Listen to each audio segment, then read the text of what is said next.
नमस्कार विद्यार्थी मित्रों, हिंदी कक्षा 10 और आज हम विचार विस्तार को समझेंगे। विचार विस्तार एग्ज़ाम में पूछे जाते हैं और वह महत्वपूर्ण है। तो आज हम बात करते हैं विचार विस्तार की। उसका भावार्थ स्पष्टीकरण कैसे होता है वह आज हम करते हैं। तो पहला है, सच्चा मित्र जीवन की औषधि है। जवाब हमें इस तरह से लिखना चाहिए। औषधि शरीर को रोगों से मुक्त करती है। तरह तरह की बीमारियां भी औषधियों से दूर होती है। इस प्रकार सच्चा मित्र व्यक्ति के जीवन के रोग दूर करता है।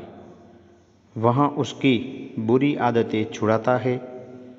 अब व्यक्ति निराश होकर धैर्य खो बैठता है, तब सच्चा मित्र उसे आशा बंधाता है और जीने का साहस देता है। कर्तव्य पथ में भटके हुए व्यक्ति को सही मार्ग पर लाने वाला उसका सच्चा मित्र ही होता है। सच्चा मित्र संकट में व्यक्ति की रक्षा करता है। इस प्रकार सच्चा मित्र हर तरह से व्यक्ति के जीवन को स्वस्थ और सुखी रखने का प्रयत्न करता है, इसलिए उसे जीवन की औषधि कहा गया है। तो विद्यार्थी मित्रों, जो प्रश्न पत्रों में पद्यांशों का भावार्थ जो स्पष्ट करने के बारे में जो प्रश्न पूछा जाता है, इसमें पद्यांश के भावार्थ का स्पष्ट हमें भाव लिखना चाहिए। पद्यांश का अर्थ आप भली भांति उसको समझकर सरल अर्थ और लक्ष्य के साथ स्पष्ट करना चाहिए। भावार्थ को स्पष्ट करते समय दृष्टांत या उदाहरण भी देना चाहिए और अंत में 2-4 वाक्य के पंक्तियों में उस तात्पर्य का उल्लेख भी होना चाहिए। तो सरल भाषा में लिखना चाहिए, पुनरावर्तन नहीं होना चाहिए, भाषा शुद्धि और विराम चिन्ह का उपयोग भी होना जरूरी है। तो यह कुछ बातें रखकर विचार विस्तार लिखना चाहिए। अब हम बात करते हैं दूसरे विचार विस्तार की। विचार विस्तार है, जो बीत गई सो बात गई। इस पंक्ति में कवि कहते हैं कि इसमें संदेह नहीं कि बीता हुआ समय मनुष्य के मन पर अपनी गहरी छाप छोड़ जाता है, परंतु उस छाप का क्या महत्व? भूतकाल की बीती बातों की जुगाली करने से कोई लाभ नहीं होता। बीती बातों पर अधिक सोचने से हमारी मानसिक शक्तियों का क्षीण हो जाता है। हम अपनी क्रिया शक्ति खो देते हैं। पुरानी असफलताओं को याद करने से भविष्य की अंधकार में दिखने लगता है।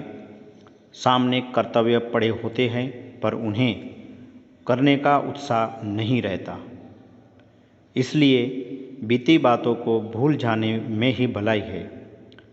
पुरानी शत्रुता, पुरानी कड़वाहटें दिमाग से निकाल देनी चाहिए और वर्तमान में चैन से जीने की कोशिश करनी चाहिए।